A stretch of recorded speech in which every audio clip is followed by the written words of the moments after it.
तो मेरा आपसे ये जानना है सर कि जो अगर कोई, आप हमेशा कहते हैं कि बड़े ख्वाब देखो, बड़े सपने देखो, कि इस देश का राष्ट्रपति बन सकते हैं, प्रधानमंत्री बन सकते हैं, कुछ भी बन सकते हैं।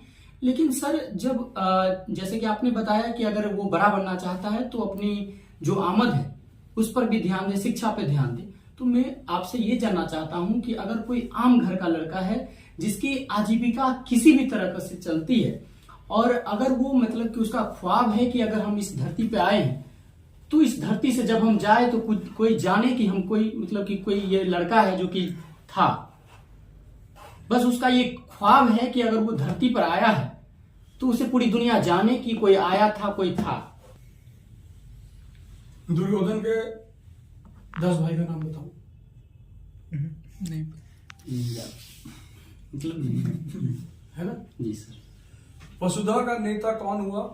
भूखंड विजेता कौन हुआ? नवधर्म प्रणेता कौन हुआ? जिसने न कभी आराम किया, विघ्नों में रहकर काम किया। जीवन में विघ्न जब आते हैं सोते से हमें जगाते हैं, तन को झंझोरते हैं पल पल, मन को झंझोरते हैं पल पल, सोते से हमें उठाकर ही जाते हैं, हमें जगाकर ही। दुर्योधन के 10 भाई का नाम तुम नहीं जानते? 100 थे। जो लड़ सका है वही तो महान है। लड़ना पड़ेगा। सपना तो रिक्शे वाले पास भी रात में जब पी लेते तो कहता है मैं मुख्यमंत्री मध्य प्रदेश। तो दारू पीने से सपने थोड़ी पीने पूरे होते हैं, पसीना बहाने से पूरे होते हैं। तो वो जो सोच है, सब सोच रहे हैं सब, लेकिन लड़ेगा कोई एक आदमी, कोई एक अंबेडकर लड़ेगा व्यवस्था के खिलाफ खड़ा होकर, गाली खाएगा, बैठने नहीं दिया जाएगा, लेकिन वो अपनी जगह बनाकर दिखाएगा कि ये देखो मैं डॉक्टर B.R. अंबेडकर। तो ऐसे लड़के को अपने कमरे में एक फोटो डॉक्टर अंबेडकर की लगा लेनी चाहिए। अंबेडकर क्रांति का प्रतीक है। अंबेडकर किसी जाति के थोड़े हैं। क्रांति, अछूत, संविधान सभा का बॉस बनकर बैठा हुआ है। सर नमस्ते कर, बाबूजी नमस्कार। तो एक फोटो डॉक्टर अंबेडकर की लगा ले, एक फोटो स्टीफन हॉकिंस की लगा ले, शरीर खराब है दिमाग ठीक है। एक फोटो विवेकानंद की लगा ले कि भाई मन पकड़ लेना है। अब जिस लड़की की दुआ करो उसी से शादी करना चाहते हो, तुम्हारे मन पे तुम्हारा कब्जा ही नहीं है। भाई मन ही तो है, इसका बस चले तो हर लड़की को प्रपोज कर दे। वो तो मार खाने से डरता है इसलिए तो नहीं करता। तुम्हारा जो पावर बैंक है, तुम्हारा मन, वो तुम्हारे हाथ में ही नहीं। एक साहब से मैंने पूछा सिगरेट क्यों पीते हो? क्या मन करता है। मैंने कहा मन करेगा तो नाली का पानी पियोगे? भैया तुमने किसी लड़की को प्रपोज किया, उसने मना कर दिया, तो पौरुष क्या कहता है कि आप उससे माफी मांगिए। आप उसके पीछे पड़े हो, उसको परेशान कर रहे हैं, उसको मार रहे हैं, उसके ऊपर एसिड फेंक रहे हैं। ये कौन सी देश का पौरुष है? भाई तुमने किसी लड़की को प्रपोज किया, उसने कहा नहीं करना। भैया तो प्रपोज करके ही गलती कर दी। तुमने अपना वजूद ही नहीं बनाया कि वो तुम्हारे पास आए। तो भैया मेरे सपने को अगर पूरा करना है तो संघर्ष करने पड़ेगा, शक्ति पैदा। सपना और कुछ है ही नहीं। मैं खड़ा होकर पढ़ता था। मैं जब तैयारी करने आया मुझे कुछ आता ही नहीं था, मैं खड़ा होकर पढ़ता था। सुबह उठता था, इतने तक पानी, ठंडा पानी बाल्टी में रहता था। दिसंबर में पैर डाल देता था उसमें, क्योंकि मुझे एक बात पता चल गई थी कि टेम्परेचर देना पड़ेगा तभी बदलाव होगा, ऐसे नहीं होगा। तो मैंने दिया, आज मैं यहां बैठा हूं। 15 किलो, 20 किलोमीटर, 25 किलोमीटर ऐसे चले आते हैं घूमने को। साइकिल चलाए लखनऊ से दिल्ली तक 700 किलोमीटर साइकिल यात्रा की। साइकिल सत्याग्रह 700 किलोमीटर। एक नेता जी हमसे लखनऊ में गए, कहे जहां थक जाइएगा बताइएगा, साइकिल ट्रक पे लदवा देंगे। मैंने कहा जी। जब मैं मथुरा पहुंचा तो मुझसे मिलने आए, कितनी उम्र है आपकी? मैंने कहा 52 साल। 52?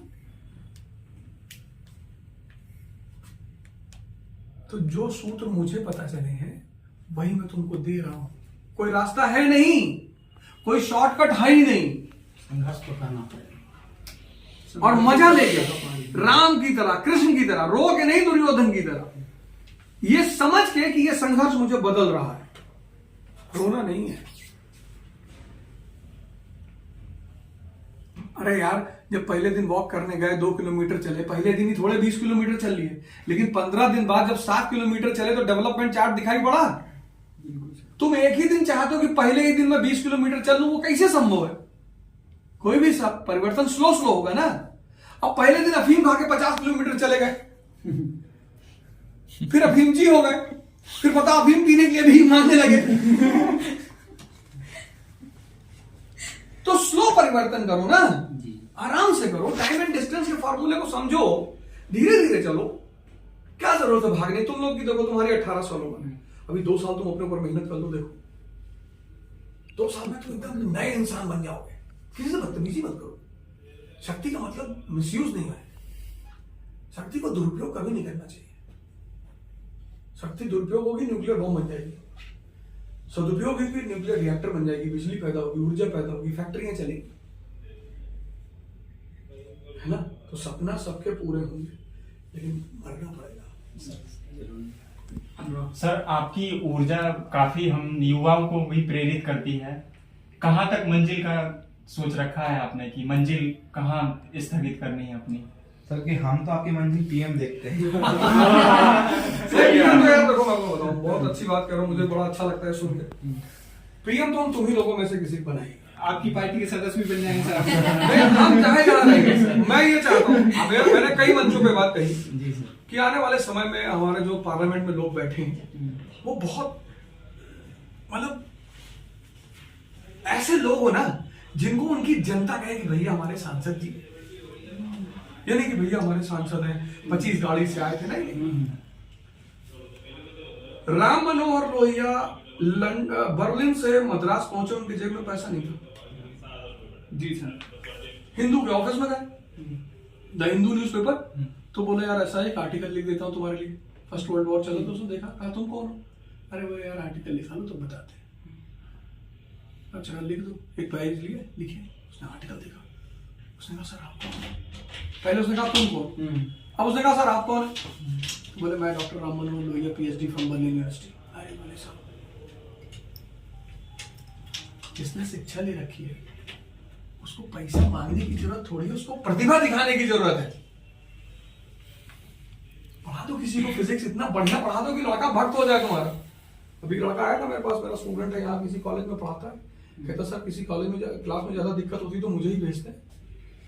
तो हमसे टीचरों ने कहा तुम किस किताब से पढ़ते हो? तो उसने कहा मैं किताब से तो नहीं पढ़ता हूँ, मेरे गुरुजी मैं उनसे पढ़ता हूँ। तो सवाल यही है कि प्रधानमंत्री तो अब तुम ही लोग बनोगे, तुम ही लोगों में से कोई बनेगा। देश को हमेशा एक युवा नेता की जरूरत होती है, उसके पास विजन होता है, कार्य करने की क्षमता होती है। युवा मैं भी हूं, ऐसा नहीं कि तुम लेकिन मुझे एक बात बहुत अच्छी पता है कि मैं एक पायलट बनकर कई लोगों को जहाज में बिठाकर ऊंचाई तक पहुंचा सकता हूं। तो जब मैं पायलट बनकर बहुत लोगों को ऊंचाई तक पहुंचा सकता हूं, तो मैं जहाज में खुद क्यों बैठूं? लेकिन एक बात और कह दे रहा हूं, हो सकता है मैं चुनाव लड़ जाऊं।